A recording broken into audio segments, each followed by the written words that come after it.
Hello, Mark. My name is Sherry. No sex, no violence, just film.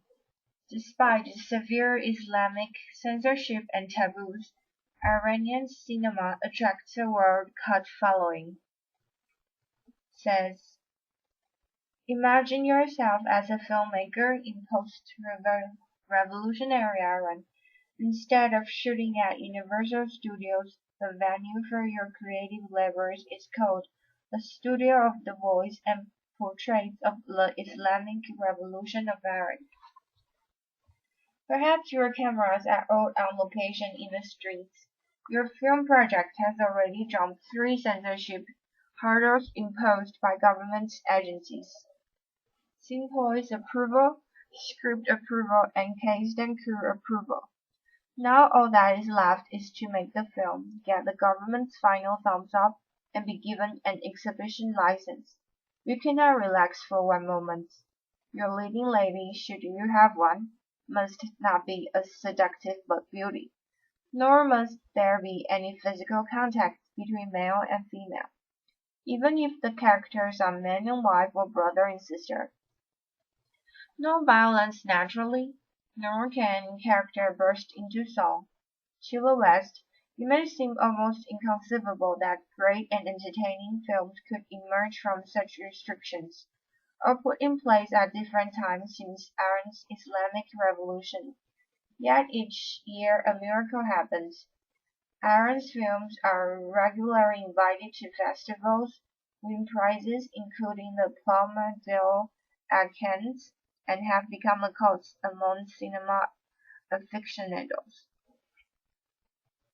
To understand this remarkable phenomenon, we must backtrack to the heights of the Islamic Revolution in 1978 to 1979. 180 cinemas around the country were burned down during the revolution, testament to the way films had come to be seen as part of the deposed Shah's Western leanings. Filmmakers set out into the new era timidly, afraid of treading on toes and risking punishments. Sticky areas such as religion were best avoided altogether.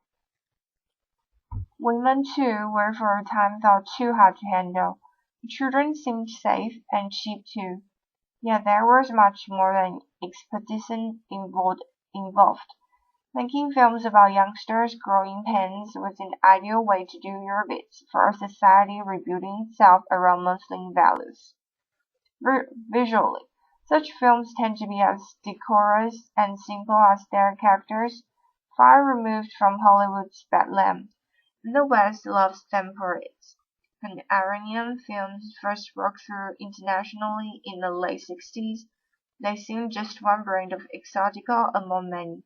Now they appear unique. Films on a human scale, they refresh our jaded eyes. Not that all Iranian cinema is classy enough to reach the West cinema festivals and art houses. They make their draws like everyone else, and a chasm sometimes exists between films aimed at local audiences and those obviously prepared to charm outsiders. The best have the potential to please both camps, such as The Apple, about two teenage daughters kept virtual prisoners by their father, and Piranha can still rise up among government bodies. One part of the episode film Tales of Kish was withdrawn from the Fajr Film Festival, Iran's international showcase, because the 13-year-old heroine showed too much hair under her scarf. Despite hints at authority attitudes, an Iranian film that's superiorly apt Western ways is nowhere in sight, for all the shafting and individual restrictions that must be a sign of artistic health.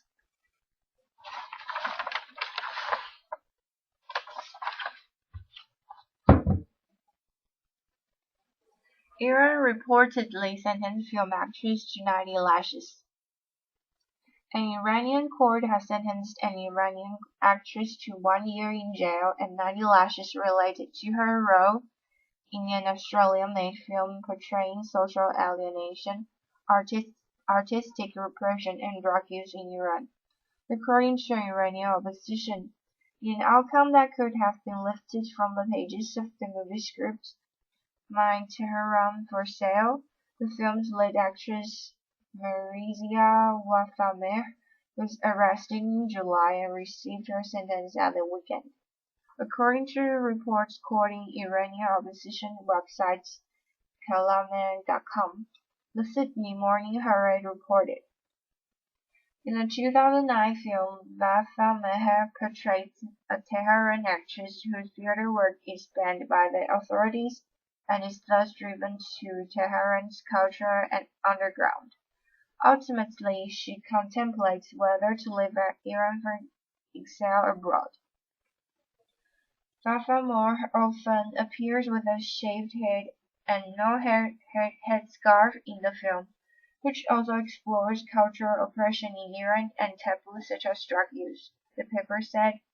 Vafa Moore's attorney has reportedly appealed the sentence, which was handed down on Saturday. Technically, she was accused of participating in a film whose shooting did not have the required permits. However, both the film's director and the actress filmmaker husband Nasser Tahafi said the charge is baseless. The accusation against Marazia have no grounds.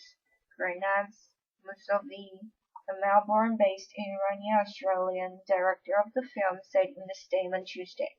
The AP reported, all the documentation has been provided to the Iranian court to show that permits were in place for the production of the film.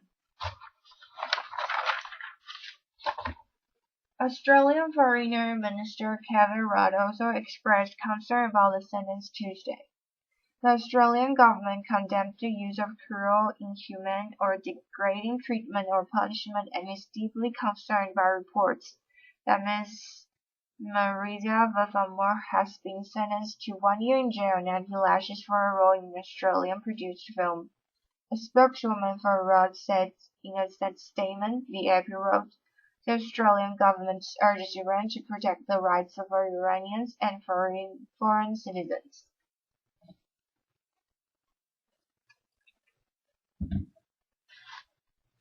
Iran's Orwellian justice system has provoked past controversies. Last year, for example, Iranian courts approved a death by stoning sentence for Sakineh Mohammadi Ashtinani, a woman accused of adultery and murder charges. Ashtinani's sentence was stayed, but only after a global outcry from international human rights groups. A moratorium had been declared on stoning in 2002. The nation's Islamic courts have continued to hand down stoning sentences in accordance with the strict wording of the law. On Tuesday, Iranian President Mohammad Ahmadinejad reportedly took to his website to criticize a flogging punishment handed down to a student who had criticized him. When high-profile figures freely insult the government, I disapprove that a youth is flogged for insulting me, Mohammad Ahmadinejad wrote at his presidential website, the Associated Press reported. Lashing sentences are not unheard of in the region. Last month, the Saudi king reportedly overturned a lashing sentence handed down to a Saudi woman who had been arrested for driving.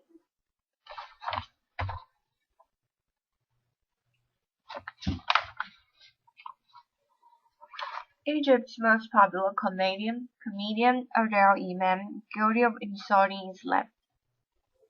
The verdict of a popular Egyptian comedian convicted of offending Islam has been upheld by a career court, raising fears among Egyptian liberals and secularists about Islamic tide rising since the downfall of former President Hosni Mubarak last year. Imam, one of the rap world's most famous actors, was first convicted in February of contempt of religion, illegal under Egypt's penal code, and appealed. The case was brought against him by an ultra-conservative Islamist lawyer named Asran Mansour for 3 films Imam made in the early to mid-1990s. The titles are The Terrorists, Morgan Ahmed Morgan, and Tourism and Kebab. Imam 71 played a fundamentalist terrorist in the first and a corrupt businessman in the third. Mansour accused Imam of blasphemous smoking of Muslim symbols like beards and the jilbab, a loose-fitting robe worn by some Muslims. The sentence was 3 months in jail and 1,000 Egyptian pounds, around $170. Imam's lawyers have said that they will appeal the verdict that was given on the wrong legal basis. My client's film were certified, not censored, by surveillance authorities before their release to the public, lawyer Sawat Hazian told Reuters today. Condemnations poured in from Egypt's art world and beyond. The Egyptian Creativity Front said the ruling world will limit the freedom of expression and lead to restriction on art.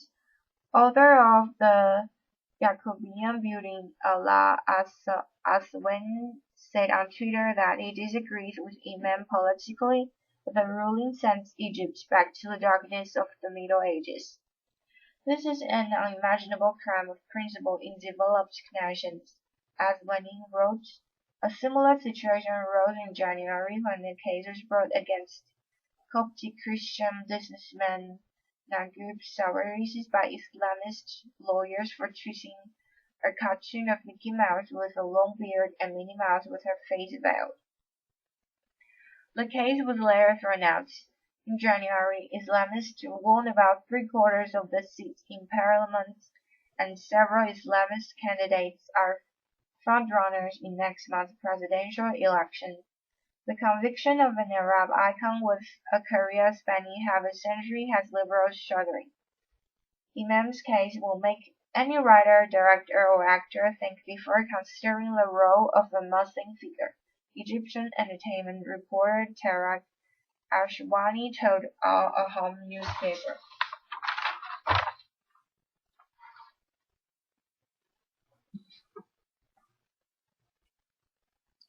Cases from Richard Gere plunged Shobha Shetty into India row. India's love affair with Shobha Shetty has gone up in flames after a public embrace with Richard Gere.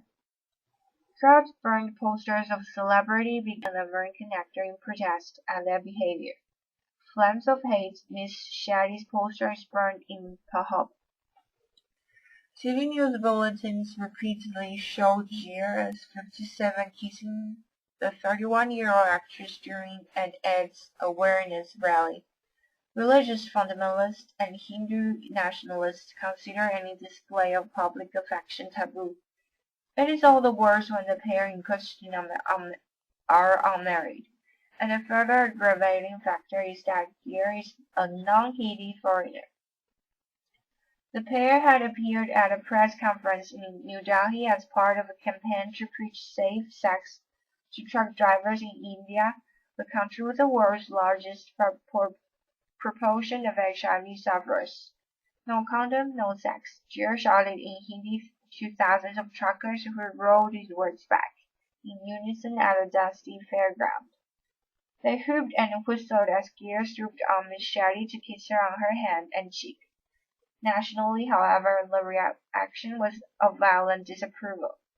In Mumbai, where she was filming, Miss Shetty said the reaction to the kiss made India look regressive.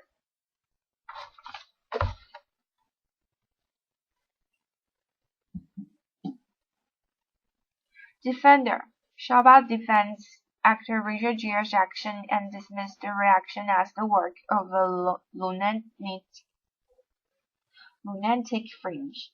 In a live interview from Mumbai with GMTV's Penny Smith, the Bollywood star defended actor Richard Gere for kissing her repeatedly and said, "Oh my God, so much has been blown out of proportion." Shetty told GMTV presenter Penny Smith, "I think too much has been made out of something that was really quite important. He was trying to strike his dance pose from Showy Dance, his previous movie, and he kind of, just bent over me and he kissed me on the cheeks. I mean, that was it." Then they keep playing and replaying it on the channels, and people didn't even know why we were there, and what that kind of saddened me and infuriated me. People never even talked about the issues. She said she held a press conference in India after the protests took place to explain what happened, and she claimed that sensible media now released what they had done.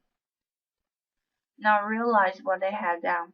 When asked by Smith if she was worried, Shadi said she was more concerned for Cheer because he's someone who doesn't belong to my country, and she hoped the Indian public would respect the work he has done there for HIV and AIDS. She added, "We must stand up and appreciate that and not just digress from the main issues."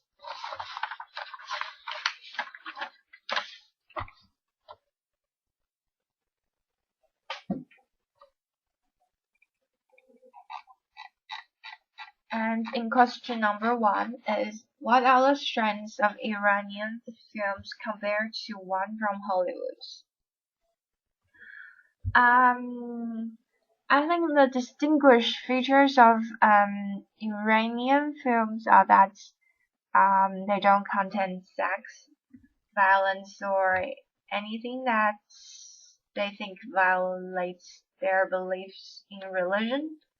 Because of that, we can focus on the movie itself and not being distracted by maybe the beauty of the actions or the strong body of the actor.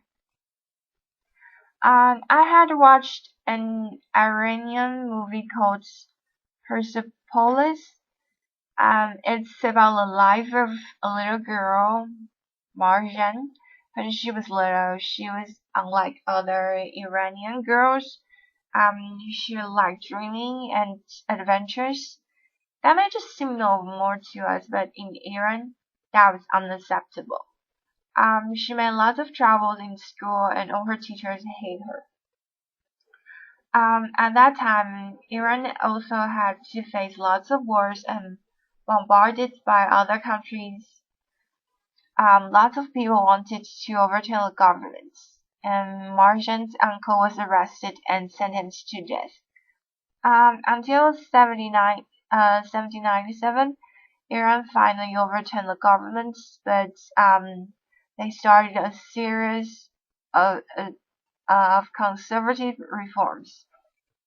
Marjan came to be free like her childhood again, and she had to wear black headscarf every day and can only buy the CDs of ABBA and Michael Jackson in black markets.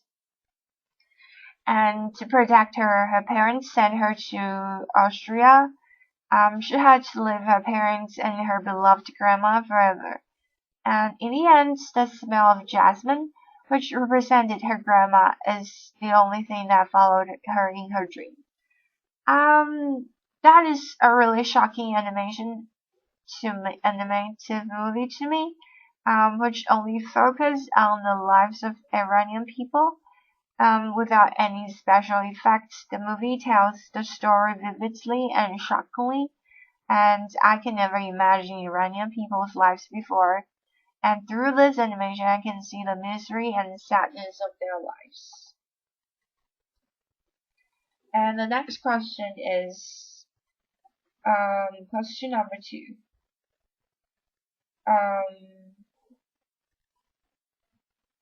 What kind of films in Hollywood is Hollywood good at?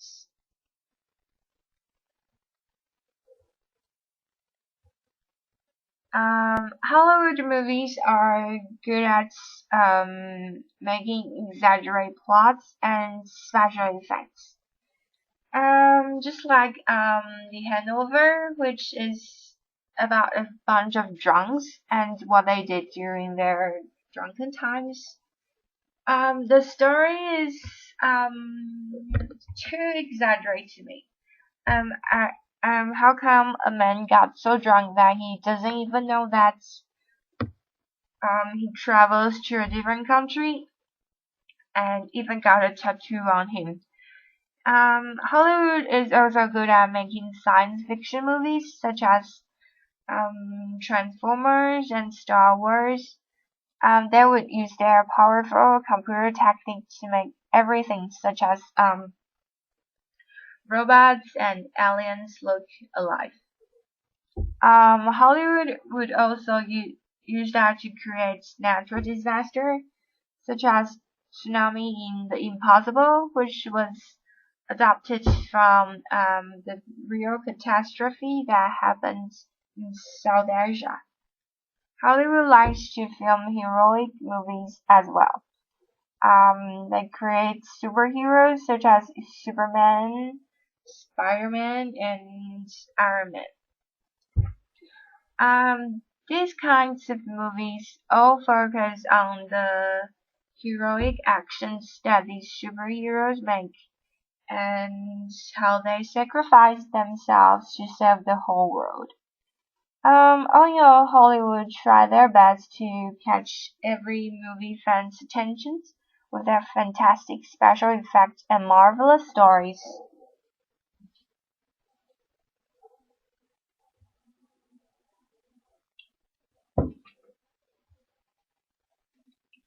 And the third question is, what kind of films are made in your own country? Are they successful? Why not? The films that are made in Taiwan are mostly about nobody's story. The first movie that's make all Taiwanese start to focus on Taiwanese movie is Cape Cap number 7. It's about 7 love letters that go for 60 years and about the pursuits of music dream. It's a really touching story. And 60 years ago, Japanese army retreated from Taiwan, and the two lovers are forced to separate from each other. And 60 years later, the old woman finally received the letter that was sent by her Japanese lover. However, everything have already changed, and this movie dragged the attentions of everyone and make we all started to focus on Taiwanese movies. Taiwanese movies also like to talk about the history, such as Sadik Ballet, which was about Aborigines fight against Japanese army. Although they didn't win the battle, but we can see the spirit in their mind. They would rather be killed than surrender to Japanese army. I think Taiwanese movies are become more successful than before. More and more people are willing to pay money to watch Taiwanese movies, and they praise the true Taiwanese spirits within the movies.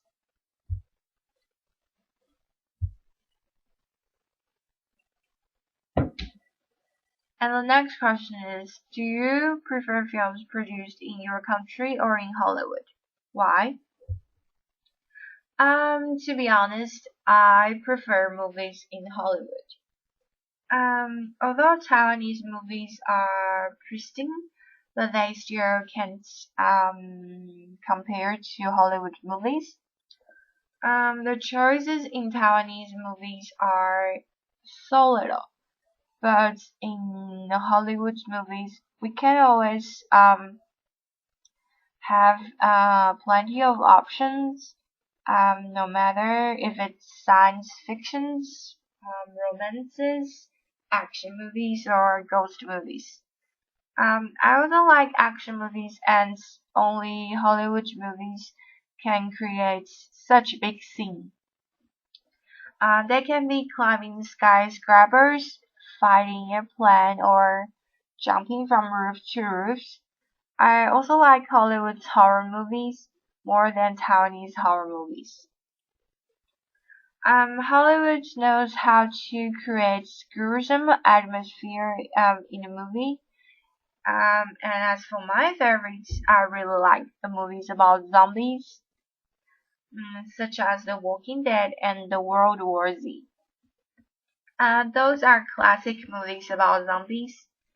It's such a pity that Taiwanese movies don't have such marvelous movies about zombies. I also like movies about American high school students, such as Mean Girls. Unlike students in Taiwan, studying doesn't seem like the only thing that they can do in high school. Although not every Hollywood movies bring good images, I still like them for it seems like everything can happen in Hollywood movies and life is full of surprises.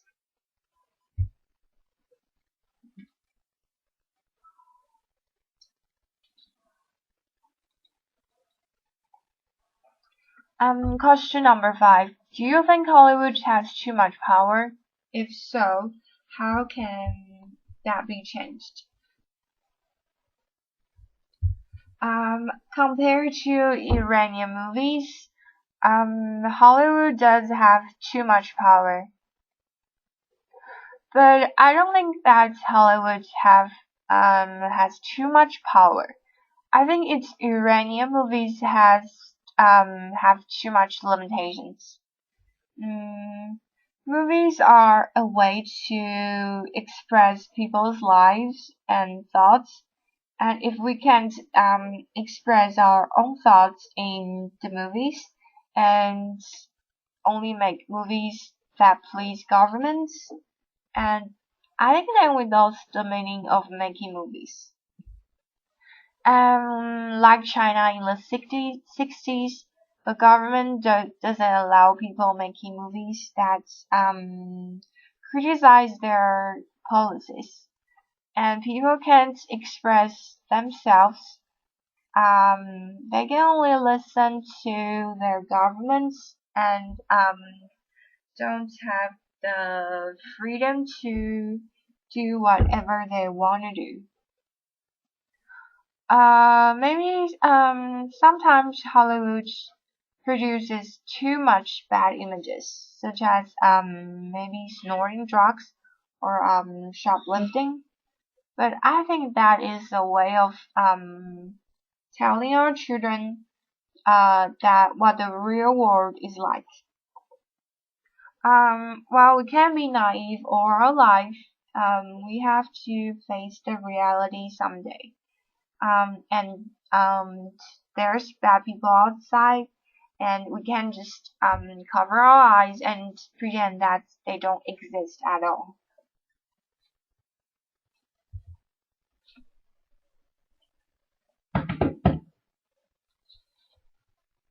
And the next question is, how have films changed over the last 20 years? Why do you think that is? The movies are becoming more technical and more liberal than 20 years ago. Actresses and actors nowadays are more willing to show their bodies than before. Maybe it's because people nowadays are more open-minded, and unlike modern movies, movies in 20 years ago may use some symbols to represent something like sexual harassment or suicides rather than just act it out. People nowadays can accept more than before. People 20 years ago may think that gays and lesbians are unacceptable, but modern people just think of them as normal people. There's no differences between them and us, and films are also becoming more grandeur than before. And just like the recent movie, Great Gatsby, the director used magnificent scenes to tell how wealthy Gatsby is. Gatsby lives in a gigantic castle and there's a big swimming pool in the middle of the garden. and people all over the town have parties at his castle every weekend. There's even a peacock in his party, which is really amazing to me. I think this is what films 20 years ago can't produce. Well, thanks to people's open-minded, we can watch a variety of different movies nowadays.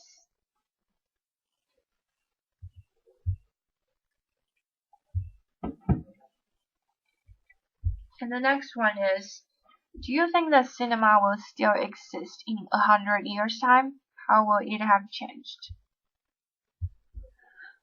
Cinemas will definitely still exist in 100 years time. People go to cinemas not only to watch movies, but also socialize with other people. Sometimes when we want to ask someone else, and the excuse that we usually come up with is, where you want to watch a movie with me. And I think that shows that cinemas means not only a place to watch a movie, but I think that cinemas will change a lot within 100 years.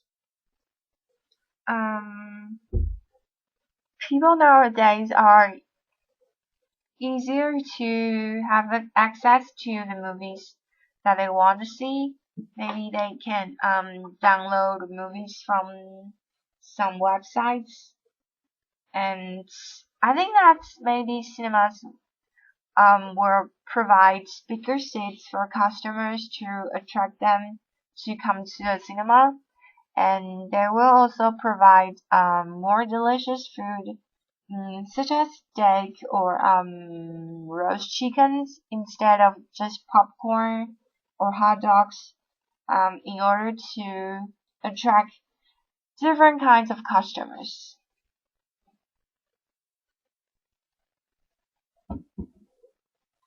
And the last one is, will other countries ever be able to match the power of Hollywood to make films?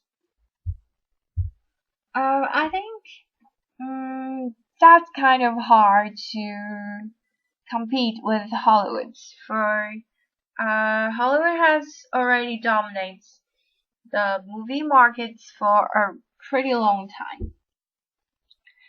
But I think that some countries do stand out among the rest of the countries, um, such as Bollywood in India. The distinguished characteristics in Bollywood movies is that they have lots of dances and songs in their movies, and well, most of their movies are about love. I think Thailand movies stand out as well. Their horror movies are very famous around the world. Thailand knows how to create gruesome atmosphere in their films, and the ghosts are all very scary in their movies too. One of the most scary elements in their horror movies are folk customs. Rumors has it that people in Thailand knows how to use witchcraft to curse other people, and lots of their movies are about folk customs that make ghosts appear. Although there is no particular country that can compete with Hollywood, I like watching movies from all over the world and experience the different cultures. Okay, thank you.